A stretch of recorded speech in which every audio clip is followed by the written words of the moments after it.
Hello and welcome to today's Wholehearted Living podcast episode with your host Debs Thorpe.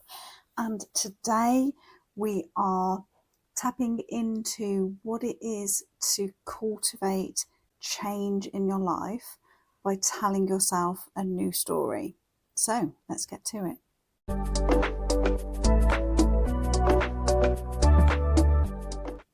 So I speak quite a bit about change, and you'll hear quite a lot of that as we go throughout various podcast episodes, because we can't escape change when we are on this path of desiring a wholehearted life by which we live fully and freely and, more and more as our authentic self. And, it requires us to shed a lot of the layers that aren't truly us, that have been given to us over the years. And in order to do that and follow the process of becoming more and more ourselves, there is inevitably going to be some change. Now, I've spoken in a previous episode about how that change has to begin within. And so a lot of the changes, particularly in the beginning, will be around your own inner world.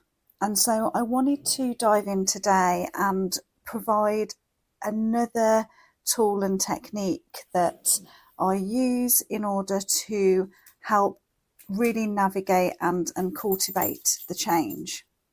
So we have this part of the brain called the reticular activating cortex, and I equate this to be like the soldier of the brain. Okay, so it is the part of the brain that is designed to go and seek the answers to the questions that you give it. It literally follows the order that's coming from the brain. So, I equate this part to be like the soldier, where the soldier receives its command from its commanding officer and it just carries out that command.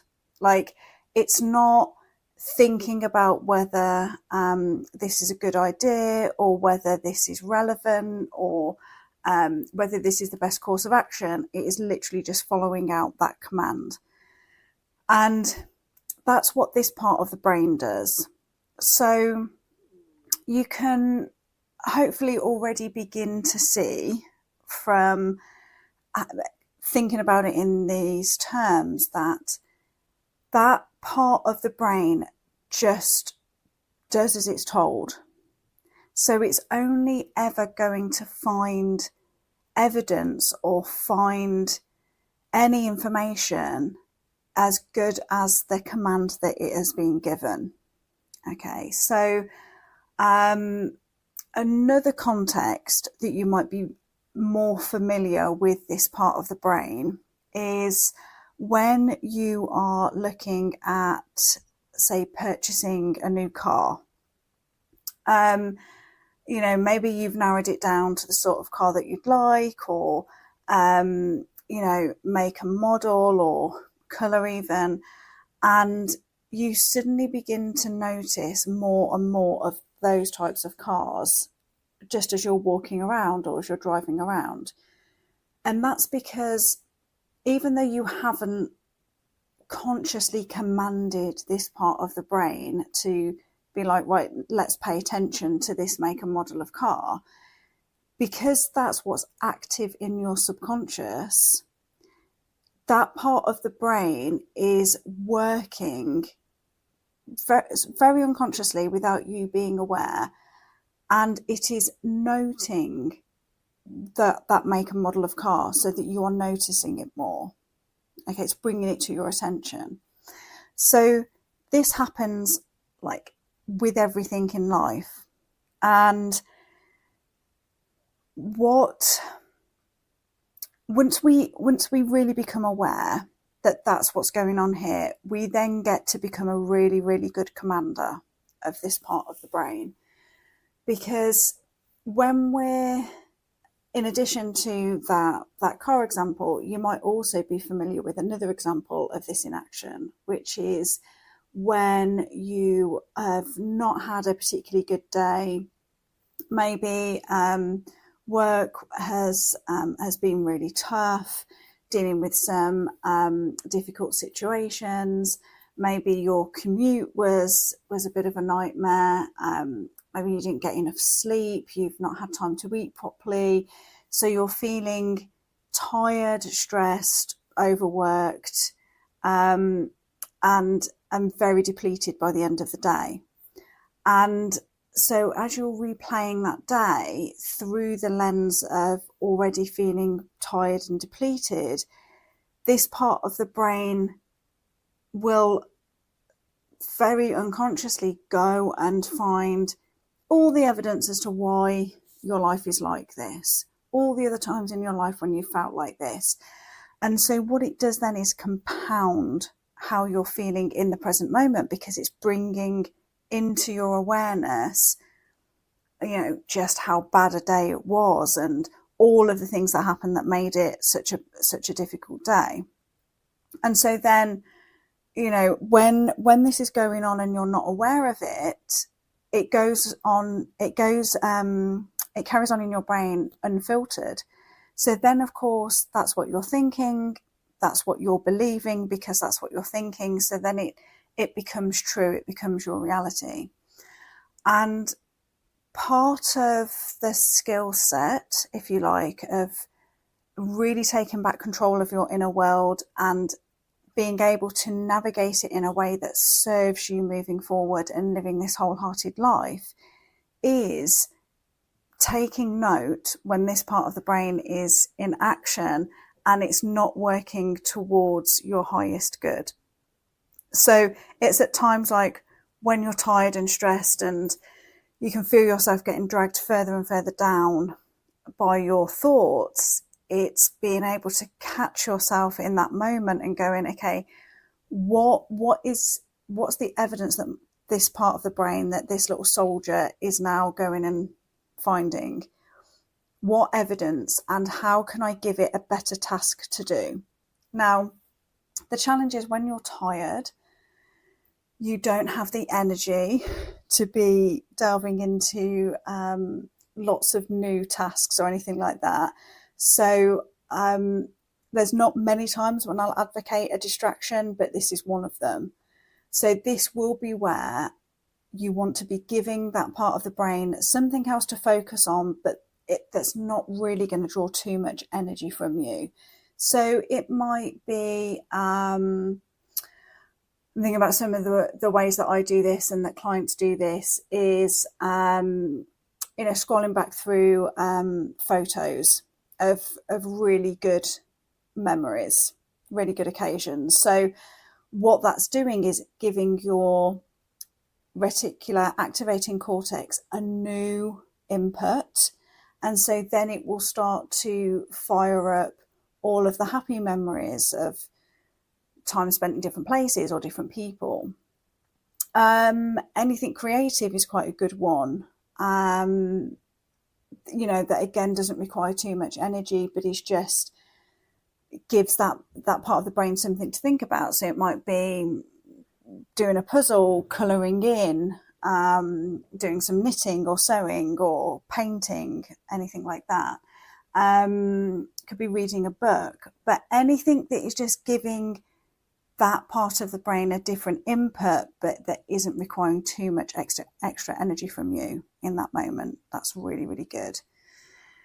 And when we're not in that tired, stressed, exhausted state, we really, really get to work with this part of the brain. And you end up getting to the stage where you enjoy being a very competent commander of that part of the brain. So one of the most effective ways that we work with this is that we ask ourselves better questions. And by that, I mean, rather than getting into a situation of, oh, why does all this always happen to me? Why is it that it's not possible? oh, everyone else can live out their dreams, but I can't. Why is that? You can see where when we're asking ourselves questions like this, that soldier's just going to go off and it's just going to go and try and find the answers. Doesn't mean that they're true. It doesn't mean that they're even relevant. It's trying to do its job, right? It's trying to find the answer and the solution for you. So we have to get better at asking ourselves better questions. So we get to rephrase those questions in a way that would be more like, oh, I'd love to be reminded right now of all the times in my life when it's worked out for me. How is it that life always has a way of working out for me? What is it that makes me feel so loved and cherished in the world? So it might not instantaneously come up with an answer for that because it has to go digging around in your subconscious, but allow your brain to start reflecting on different questions because it will find different answers. And that's a really, really amazing process to go through. So a really good way of doing this is either like writing down a question or just thinking about a question before you go to sleep at night, and then just allowing that to process in your subconscious all night for you to wake up with the answers or in a very different place in the morning. So asking yourself better questions. And if you'd like some guidance on what some of those questions need to be or what they look like, then please do drop me a message and let me know, and I will very gladly send you some like a PDF with some guide on those questions. So that's one way. Another way is by telling yourself a new story. So we can find that we get caught up in telling ourselves the same story and it just becomes a habit. So, some of the stories that I work a lot with different clients is around needing to sacrifice and work really, really hard for what they want in life. So then their whole life then gets kind of is seen through the filter of that belief, of that story. And so what our brain is very good at, certainly our conscious brain, is good at channeling down our experiences in life to fit the current beliefs and stories we're telling ourselves. And so if we want our life to be something different, so I'll use this example because it's one that I've personally worked with, is, I'm always at the bottom of the list, and, everyone else's needs are far more important than mine. And, I've got to work really, really hard for everything I want in life. So these were some of the stories and beliefs that I held for a very, very long time. And so when I started moving into this more wholehearted life of wanting to experience much more freedom and joy and just being able to have more fun and be able to live life more on my terms, I had to start shifting these beliefs and stories. And so what I started to do was I wrote down all of the present beliefs and stories I was telling myself about who I am, what my life is, and then I wrote down what I would like them to be.